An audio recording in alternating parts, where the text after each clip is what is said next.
주인공 덴지는 죽은 아버지의 빚을 물려받아 한화로 3억 8천만 원 가량의 빚이 있습니다. 나무를 베거나 신체의 장기를 팔기도 하면서 빚을 갚고 있지만 그 중에서도 잘 벌리는 건 데빌 헌터 활동이었습니다. 아버지가 죽은 후 덴지는 죽어가는 포치타에게 자신의 피를 내주며 계약을 하고 빚을 진 야쿠자들을 찾아가 데빌 헌터로 고용되었습니다. 보수는 40만 엔이지만 빚과 이자를 빼고 7만 엔을 받고 그마저도 다른 빚을 갚았더니 2만 원 안 되는 돈이 남았죠. 2만 원으로 덴지는 한 달간 먹고 살아야 합니다. 덴지는 식빵 한 장으로 끼니를 때우며 잼을 발라먹는 평범한 삶을 부러워하지만 죽을 때까지 빚을 못 갚는다고 말하죠. 덴지는 꿈에서라도 자신의 희망사항들을 충족시키려 하지만 그럴 틈도 없이 야쿠자의 부름을 받습니다. 그렇게 도착한 폐공장.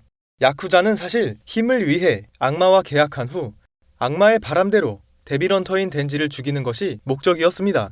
칼에 찔린 덴지는 포치타를 안고 힘겨워하며 도망치지만 공격에 죽고 쓰레기함에 버려집니다. 하지만 덴지의 흘러내린 피로 포치타가 눈을 뜨게 되는데 여기서 덴지와 전에 나눴던 대화를 떠올립니다. 덴지는 자신이 죽게 된다면 자신의 몸을 포치타에게 준다고 합니다. 무덤에 묻힌 후 자유로워지면 포치타가 덴지의 몸으로 평범하게 사는 것, 그것이 덴지의 바람이었지만 포치타는 반대로 자신의 심장을 줄 테니 덴지의 꿈을 자신에게 보여달라고 하죠. 포치타의 심장으로 덴지는 부활하고 자유의 몸이 된 덴지는 자신을 방해하는 좀비의 악마와 좀비가 된 야쿠자들을 썰어버립니다. 상황이 정리된 후 한 발 늦게 도착한 공안의 데빌 헌터. 현재 덴지는 포치타로 인해 인간도 악마도 아닌 존재가 되었고 의문의 여성은 악마로 처분당할 건지 인간으로서 길러질 건지 라는 선택지를 내밉니다. 그중 길러진다는 선택지를 고르면 덴지의 꿈인 잼 바른 식빵을 먹을 수 있었죠. 덴지는 최고라는 말을 남기며 1화가 끝이 납니다. 이번 화를 보면서 흥미로웠던 점이나 장면을 한번 보겠습니다. 이번 화의 제목은 개와 체인소였습니다. 1화의 주역은 덴지와 포치타였는데 누구보다 개의 형태를 지닌 건 포치타지만 개의 특성을 지닌 건 덴지라고 할 수 있을 것입니다. 덴지의 특성은 작품 내내 작중 인물들의 대사와 덴지의 행동을 통해 자주 보여지고 있습니다. 야쿠자는 덴지의 장점은 반항하지 않는 것이라고 했습니다. 역시 덴지는 부조리한 것들을 생각하지 못하고 언제 어디서든 주인이 부르면 순응합니다. 여기서 재밌는 점은 덴지는 주인만 바뀌었을 뿐 개로서 다시 길들여진다는 것입니다. 덴지는 포치타와 본인의 바람대로 부활을 하고 빚도 없어져 자유의 몸이 되었지만 길러진다는 선택지를 고릅니다. 공안의 여성이 아예 길러진다라고 하거나 먹이라는 표현을 사용했죠. 수상할 정도로 개와 비슷한 덴지인데 꿈마저도 이성과 음식 같은 기본적인 욕구를 원하고 있습니다. 덴지가 꿈을 말하는 장면은 덴지가 처한 상황과 어두운 작품의 분위기를 가볍게 만드는 한편 캐릭터 또한 가벼워 보일 수 있는데 덴지가 흥미롭게 느껴지는 건 포치타에 대한 이타성이 있기 때문입니다. 꾸려고 하는 꿈에서 덴지는 포치타가 함께 등장하길 원하고 유언에서도 자신의 행복이 아닌 포치타의 행복을 바랍니다. 개를 떠오르게 하는 덴지의 특성은 앞으로 작품 속 분위기를 좀 더 유용하게 전환할 수 있을 것입니다.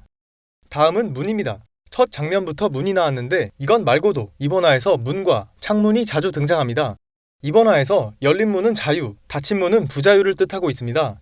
죽어가던 덴지가 끝까지 눈으로 보던 것은 굳게 닫힌 문이었고 원하지 않던 순간 찾아온 야쿠자 장면도 닫힌 문이었습니다. 포치타의 회상 시점에서는 덴지와 포치타가 서로 함께 일상을 보내는 것 자체로 이때의 문은 전과 달리 긍정적인 의미가 담겨있죠. 하지만 이때의 문은 열려있지만 방금과 같이 완전하진 않습니다. 이 문은 덴지가 자유의 몸이 되어 혼자 닫힌 문을 열고 나간 게 아닙니다.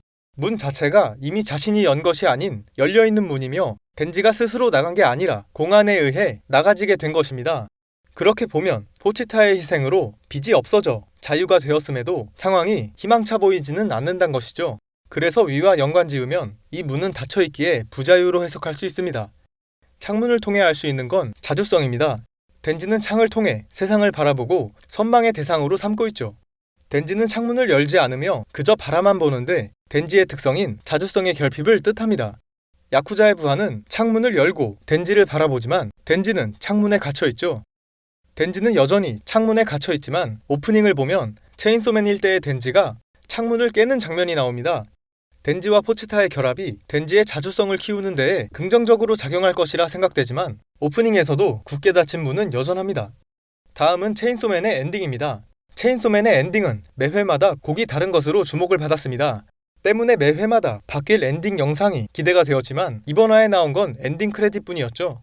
1화가 끝난 후 애니메이션 제작사 채널에 스페셜 엔딩 영상이라는 이름으로 흔히 보는 애니메이션과 엔딩곡이 함께 나오는 영상이 게시되었지만 애니메이션 내에서 스태프들의 이름만 올라가는 것은 영화에서나 볼 법하지 애니메이션 쪽에서는 보기 드문 장면입니다. 이러한 방식의 엔딩 크레딧을 통해 영화를 본 것만 같다고 느끼는 사람이 많았다고 하는데 영화를 좋아하는 원작자의 영향이 있을 법하다고 생각됩니다. 마파의 대표이사가 체인소맨은 앞으로의 10년간 마파의 대표작이라고 했던 만큼 애니가 잘 나와서 많은 사람들의 기대를 충족시켜줬으면 좋겠습니다. 이상으로 체인소맨 1화 리뷰를 마칩니다. 시청해주셔서 감사합니다.